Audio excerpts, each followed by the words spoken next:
Hey there, my name is Jordan and I am the marketing guy here at Energy Suspension in beautiful San Clemente, California. In this series, we will be installing a full vehicle master kit on this 2010 Nissan Altima. This episode, we are going to tackle replacement of old, worn-out rubber bushings and replace them with HyperFlex polyurethane on the rear track bar and radius rod.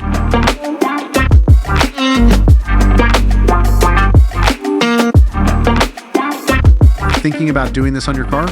We strongly recommend obtaining and understanding the job for this service from the factory service manual before bushing replacement begins. In previous episodes, we watched Billy disassemble the rear end, separating the arms, knuckle, and rods from the vehicle. For this video, we see Billy's method of removing the old rubber bushings using a hydraulic press. Using the provided instruction sheet, we find spacers with the provided measurements to push out the bushings. The instruction sheet for this installation is in the description below. Don't have a press at home?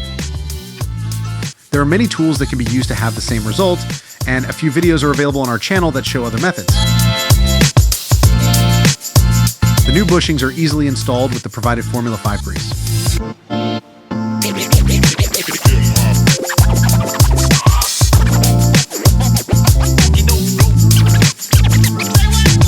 We used an arbor press to install the sleeves, however, a set of channel locks would work just the same. Excess grease can be wiped before installing the component back into the vehicle. For this video, we see Billy's method of removing and replacing the rear radius rod and track bar bushings using a hydraulic press. We installed new HyperFlex polyurethane, ready to provide a high-performance driving experience backed with Energy Suspension's 7-year, 750,000-mile warranty. There are many ways this sort of installation can be done. The purpose of this video is to show what the process can look like before considering the job yourself. Stay tuned for the next episodes to see more tips and tricks. Thanks for watching. Drive safely. Do it once. Do it right.